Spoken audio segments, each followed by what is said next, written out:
outside, her husband had come back unexpectedly. Outside.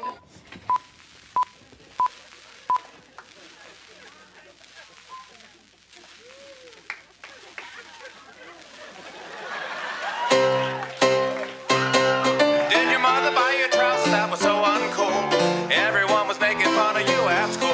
So to all the kids all across the land, take it from me, parents just don't understand. Hot peanuts!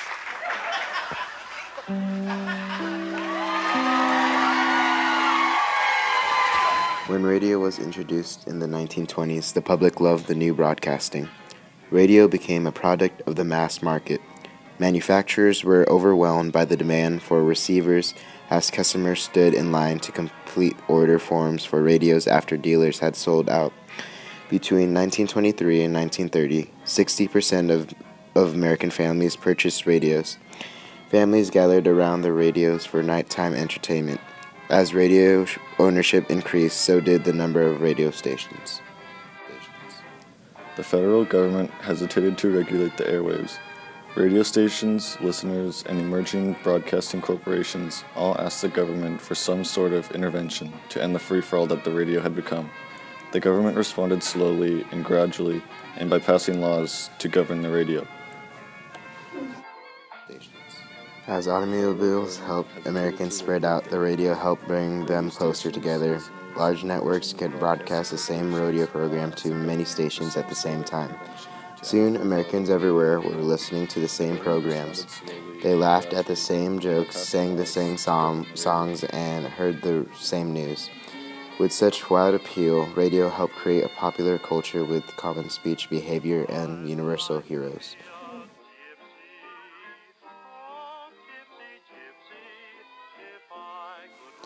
Another invention that produced big changes in American life was the motion picture. By the early 1920s, many American towns had a movie theater. Most Americans went to see the movies at least once a week. The movie industry became a big business.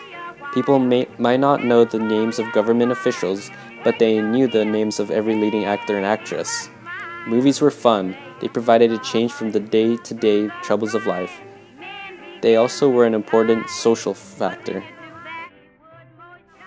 The movies facilitated the rapid spread of popular culture in the 1920s. Actors became celebrities, newsreels hastened the spread of news, and increased the sense of having experienced the events seen in this way. Fashion, music, and other cultural segments spread more rapidly than in previous decades. Films really blossomed in the 1920s, expanding upon the foundations of film from earlier years.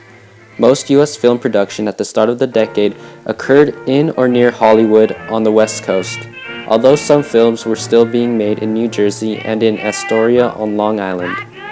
By the mid-20s, movies were big business, with some theaters offering double features. By the end of the decade, there were 20 Hollywood studios, and the demand for films were greater than ever.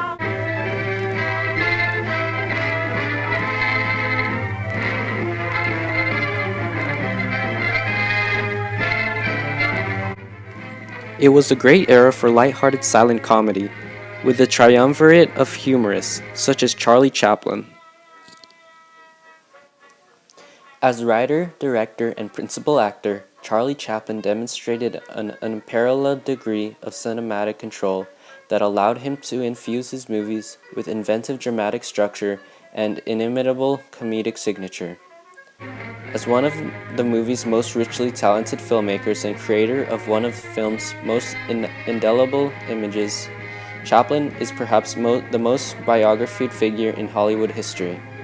His influence as comedic force and cultural icon have overshadowed one of his most triumphant roles as an independent filmmaker.